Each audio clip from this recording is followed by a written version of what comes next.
Hello and welcome to Business Connect Interactive. I'm Colin Grant, Editorial Director of Business Connect Interactive, and today we'll be examining what the future holds for office space requirements and working arrangements post-COVID. For around a year now, millions of people have been working from home to comply with government lockdown rules. Many of them are wondering if working from home will become the new normal, and if so, how will that impact on the wider economy? My three guests today will hopefully shed light on these issues and other related issues, including, are many people now fed up with working from home? It gives me great pleasure to introduce Barrie Stewart, a director with Leonard Curtis Recovery in Glasgow.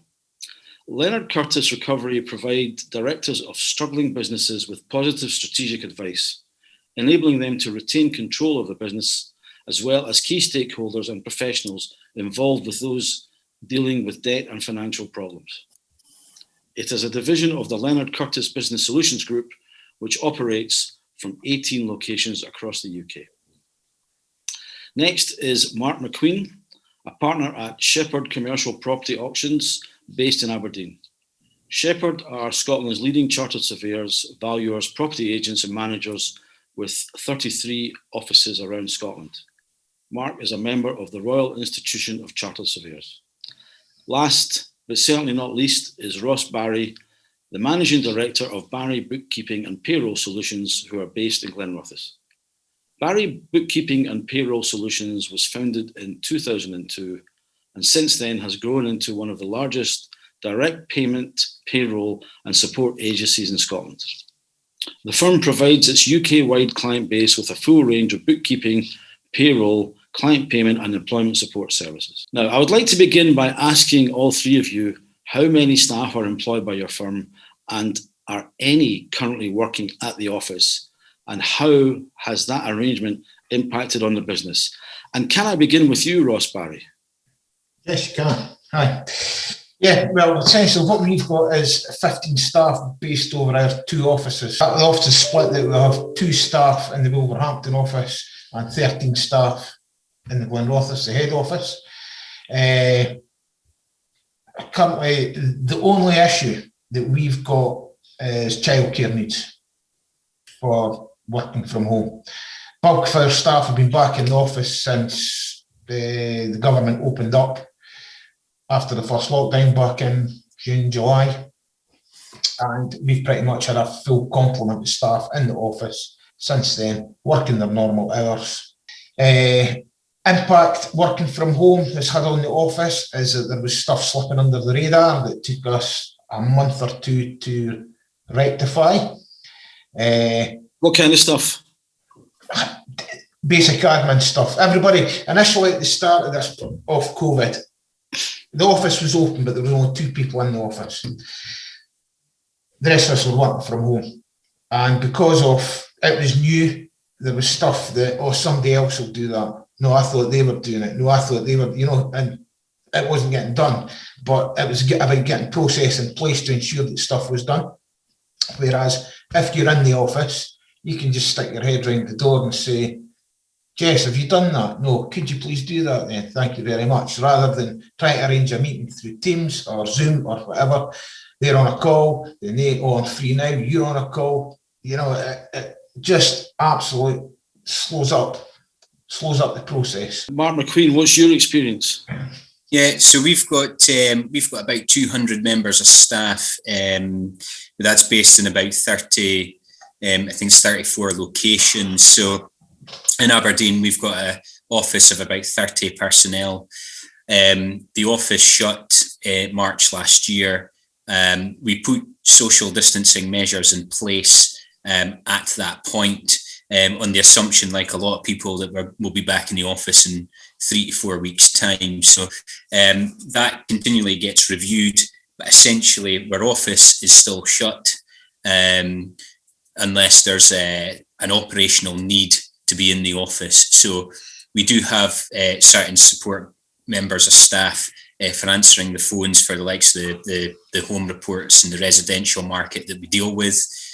The majority of the commercial guys like myself work from home unless you need to get to a file or check mail, whatever it is. But the office is generally shut. However, I would say that there is sort of regional variances as well as to how we operate, because each building is different as well. So we've put in plenty of social distancing measures. The front door's locked. The lights are on. Phone calls are getting answered, but essentially, for the time being, we're going to continually review it. But operationally, office is shut. Any impact on performance, company performance? I think what Ross said there is a good point. That we're of a view that there's a bit of collaborative thinking, and there's things that maybe get overlooked because you don't have the same interaction. I think a lot of our residential team is kind of unaffected because they go out to survey people's houses. They're obviously following protocols to do that. The likes of myself will do viewings where we'll send out our protocols and do viewings of properties safely. But certainly the things you dealt with in an office has been more difficult. You can get a bit cynical as well when maybe somebody doesn't answer a phone, what they're doing. And I think the childcare comment is a valid point as well, where, I've got children myself. One of them's in the other room at the moment, having his lunch, and these can be distracting because they're kids. So I think the collaborative thinking is something that has been a bit more difficult doing, and certainly we're of the view that getting back to office is the preference when it's safe to do so. Okay, thank you. And Barrie, Stewart, what's your experience? Yeah, thanks, Colin. I'm responsible for 2 offices, both in the centre of Glasgow. So we have in those 2 offices normally, I think, about 15 staff. So for the last year, we have operated at times with no people in the office at all. Currently, we're operating a rota system. Each office has a maximum number of people that both I and they are comfortable being in the office. So I would say at any one time we have probably about a third of our staff in the office. And we work a rota system. That has worked reasonably well. I think most of our stuff in both offices, everybody has already had laptops, remote access. So we were set up ready for the pandemic to work remotely. It has been very challenging, as both Ross and Mark have said of themselves. Childcare, distractions at home, homeschooling has been very, very difficult. Now we've got through it. It is difficult.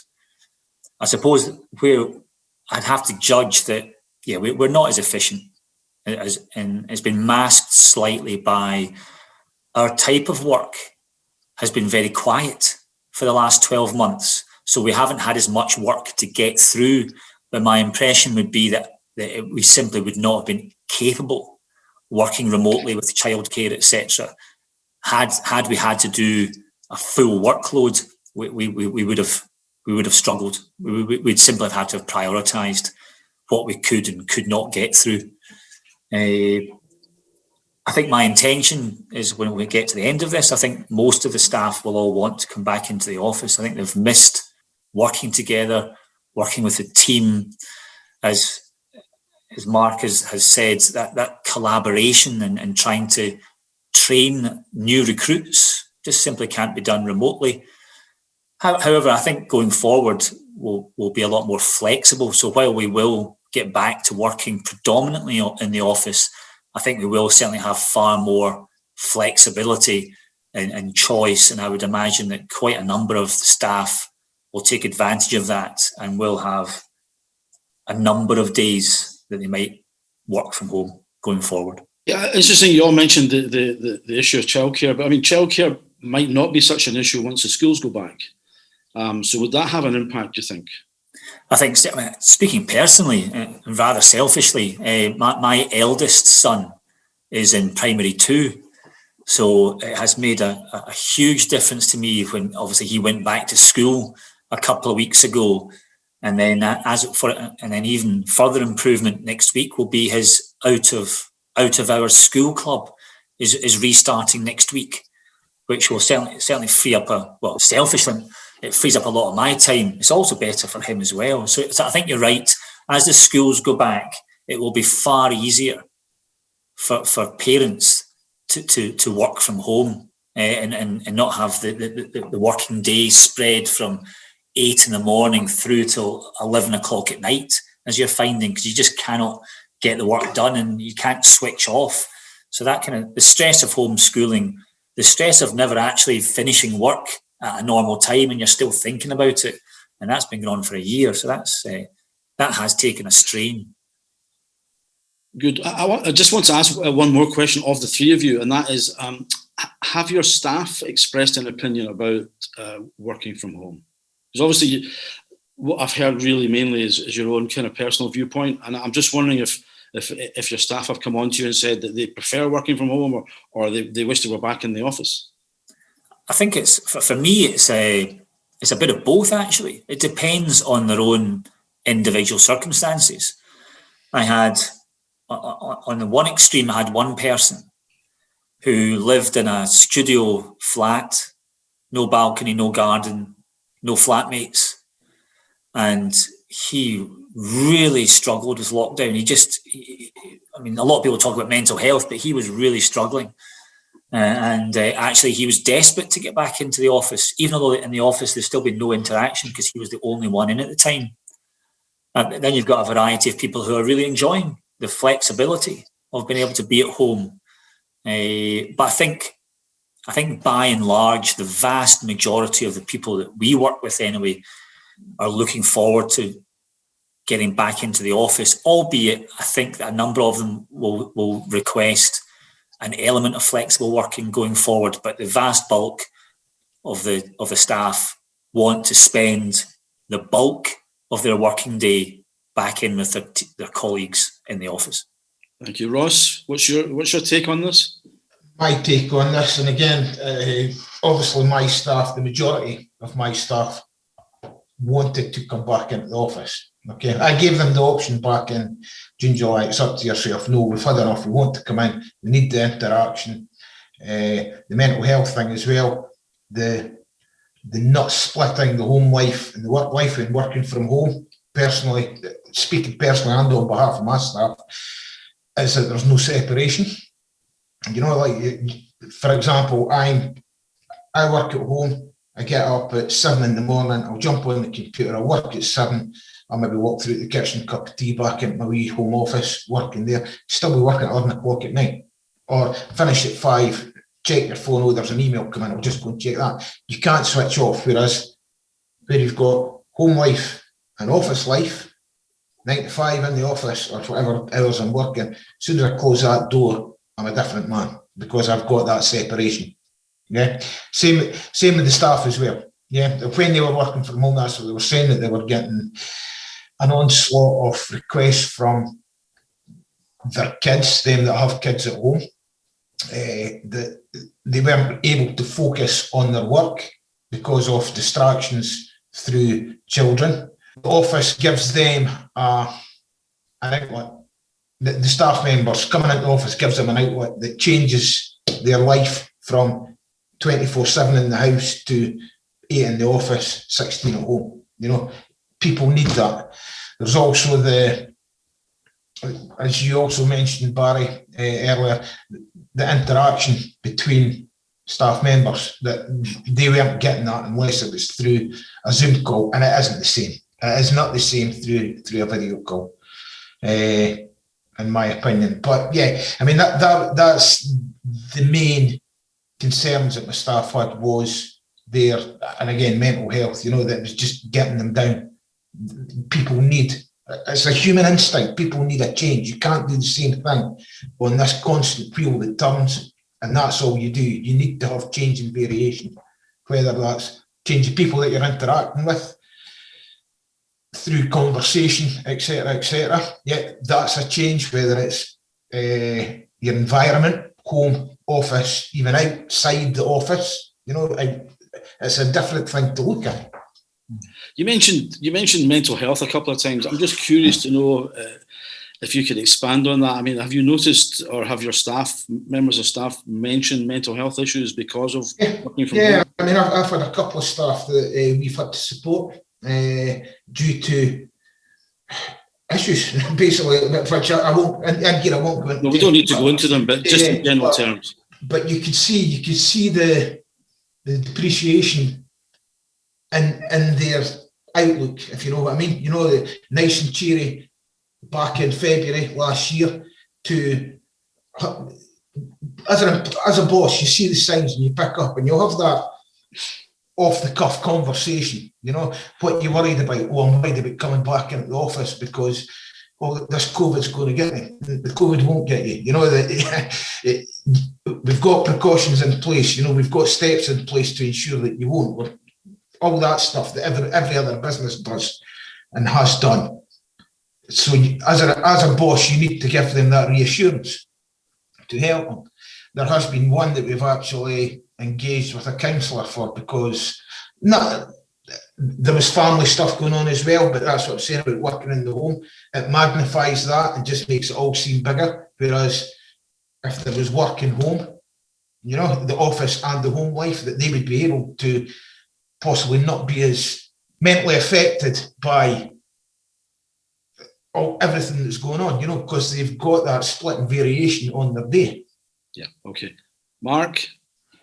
Yeah, I think, I mean, probably starting off saying that pre-COVID, you wouldn't really have expected to have people screaming to come back to an office. So, I found it's adapted throughout the past 12 months. So when lockdown first came on, I think everybody had a bit of the novelty of working from home, having everyone in the house, and I think it's challenging. A bit like Barrie. I've got 2 boys that are similar ages to what he's described, and I found that you'd be working for maybe 12, 13, 14 hours a day when lockdown first hit.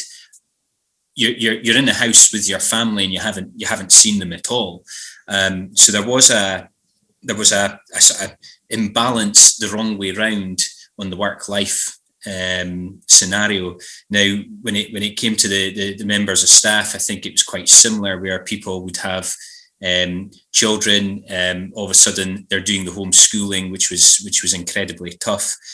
But I think people adapted, and what we've found is there's certain people wanting to come back to the office because their friends are in the office, or they're not really coping with the demands of working from home because you don't have full access to everything. Whilst we've got everything backed up to a cloud, and you can access a lot of stuff online. All the phones have been transferred. They found it's just not been the same to do their job effectively. So we've had plenty of people saying they want to come back to the office. Equally, I think there's people that have thought, I quite like getting the washing machine on during the day and getting the washing out, or I've got childcare issues now because the after school club hasn't went back.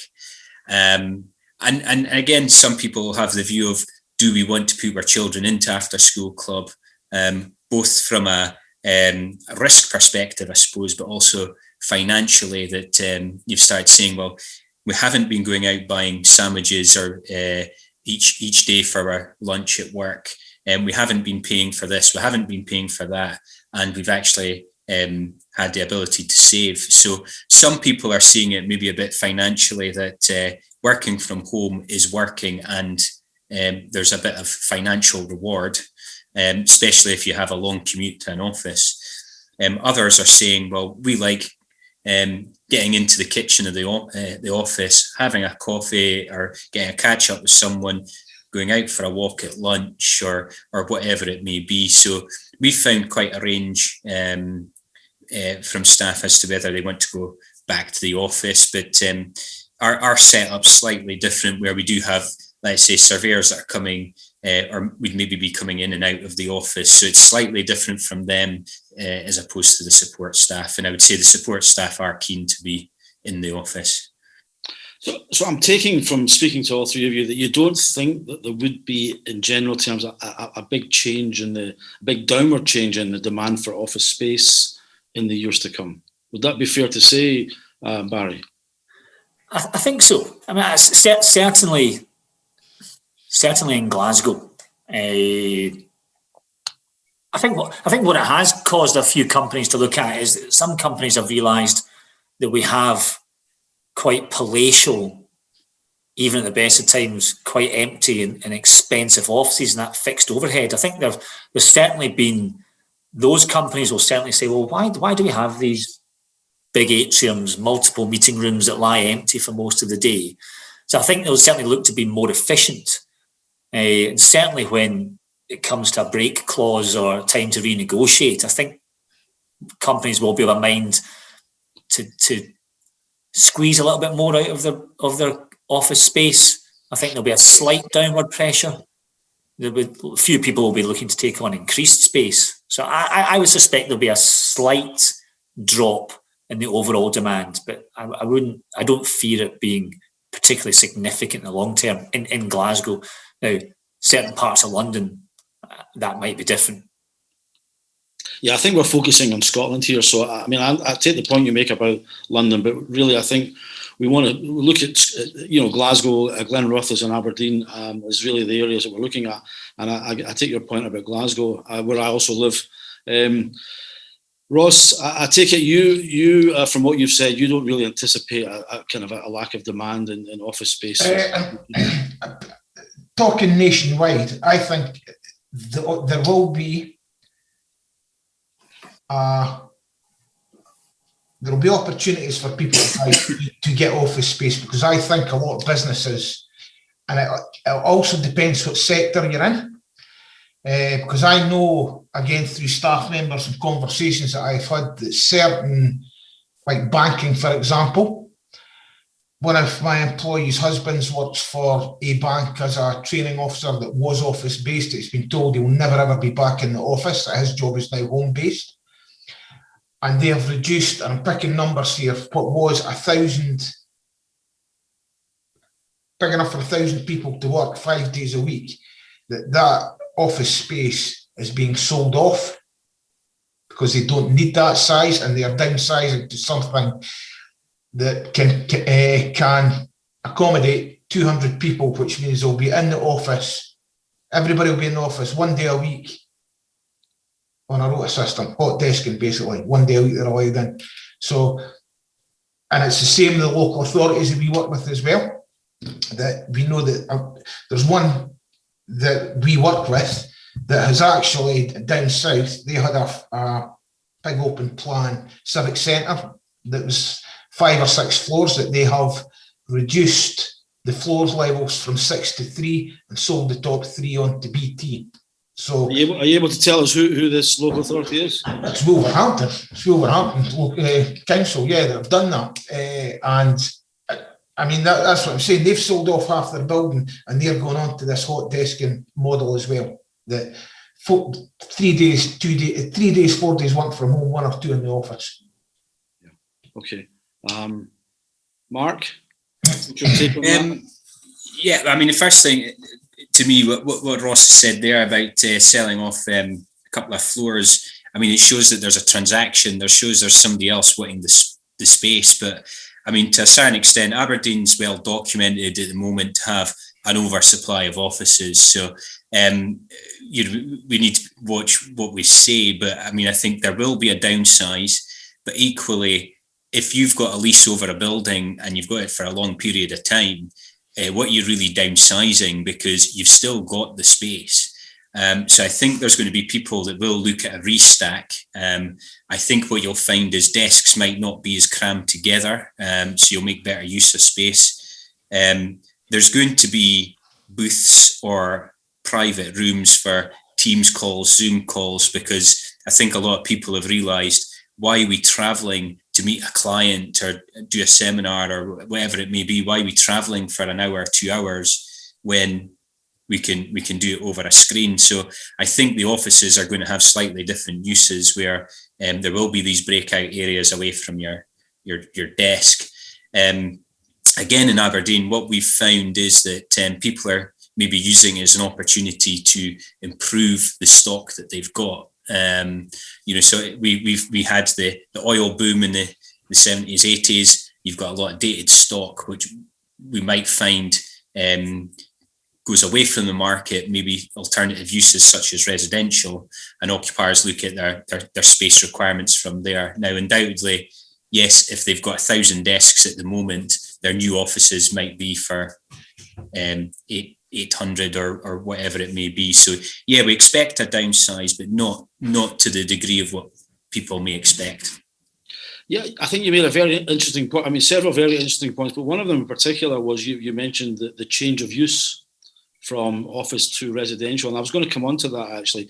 I mean, do you foresee a change of use if there is a slightly less demand for offices, more residential usage or any other type of usage that you can think of for the traditional office? From an Aberdeen perspective, I mean, I'd throw it back to some of the other guys that what we found is that a lot of these alternative uses will start again London almost and work their way up the country. So it'll happen possibly in Glasgow first, but a lot of things that we've been finding is that councils and sort of business groups have come together to try to promote city centres more. And as part of that, what we've found is the traditional city centre offices in my city being granite and slate buildings, maybe in the past offering second floor, third floor office accommodation with no lift, has effectively been redundant for a number of years. But what we've found is that there's been a couple of recent residential conversions that have been very successful, and the market has realised that there's a benefit to the work-live city centre view. So what we've found is that a lot of the older offices in the city centre are being repurposed for that use, and a track record shows that it can be done on the next one. So we've found that there's been momentum for that. I just wonder, Ross and Barrie, if you have a view on whether or not more office space could be converted for residential use, simply because I'm asking the question simply because there is a housing shortage in Scotland. I would agree. For Glasgow, over the years, you've seen quite a number of nice developments, where top floors end up being converted to residential. I mean, through the Merchant City, for example. I mean, not just office space, but if you think about Glasgow, for example, you've now got that, what is a wonderful building, but it's massive, the Debenhams building. Now, it'll be very interesting to see what goes in there. A building of that size, how can it be repurposed, and will that be a variety of destination experience type shops or restaurants or cafes or whatever, with maybe some accommodation at the top? But yeah, I mean, you can't get away from the fact that we have a housing shortage going back to since the Second World War. They've never sorted it, and it continues. So I think at both supply and demand, you're going to have more office space becoming empty, with the landlords thinking, what we're going to do with this? And you do have developers looking to build more houses. So yeah, I see an increase in the number of people being brought back into Glasgow city centre that actually want to live and work there, as long as there's nice destination amenities, shops, cafes, restaurants to go to. Ross, what's your thoughts on this subject? Yeah, I mean, pretty much. I mean, Glenrothes being a wee provincial town compared to Aberdeen and Glasgow. I mean, and it being a new town as well. So, I mean, 1960s they started building Glenrothes. So what we don't have is the wartime, 1920s, 30s style buildings. This is all newish buildings that we've got. that there's no high-rise stuff, high-rise, if you know what I mean. 2 or 3 stories probably maximum that we've got. So it's a different beast in Glenrothes, if it's Glenrothes that you're talking about. There's still brown belt areas in Glenrothes for building residential, so we're not the same as Aberdeen and Glasgow. Touching on shops and stuff like that, I mean, that's a completely different conversation that we're having about having amenities and all that, because there's less and less shops willing to open on the high street, one, due to the phenomenal rents, and this is Glenrothes I'm talking about, in the main town centre, and 2, people just don't want to go shopping now. People have been conditioned over this last year to buying online rather than physically going into the shop, and I think that conditioning that people are now in would be a difficult thing for people to come out of. Well, I'm glad you mentioned that, because I was going to move on to sort of town centres and shopping. But just before that, I want to ask Mark, as a surveyor, is there any kind of difficulty with planning in terms of changing the usage of a shop or an office for residential purposes?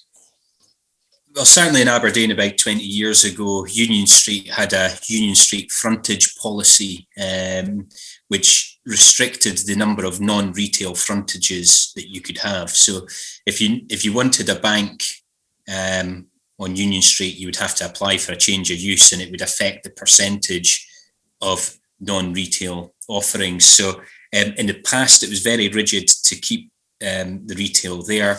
I suspect in certain circumstances, if you treat it as your main high street locations, residential and ground floor will not really be permitted.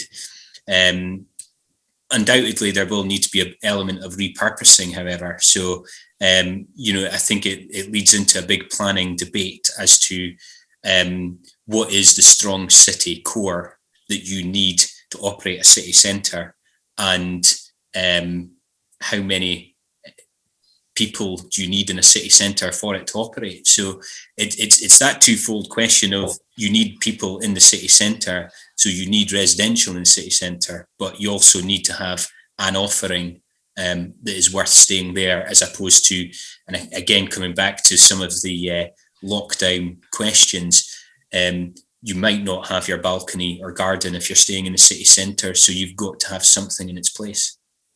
Which could be like a shop or a cafe or a pub. Yes. Yeah.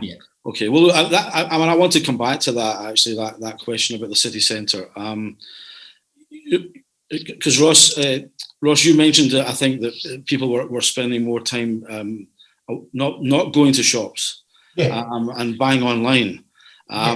So on that basis, what do you see as the future for the city centre? Certainly in Glenrothes, where we're used to. City centre, charity shops, phone shops, essentially. Bakers, stuff like that. Yeah. Nothing big.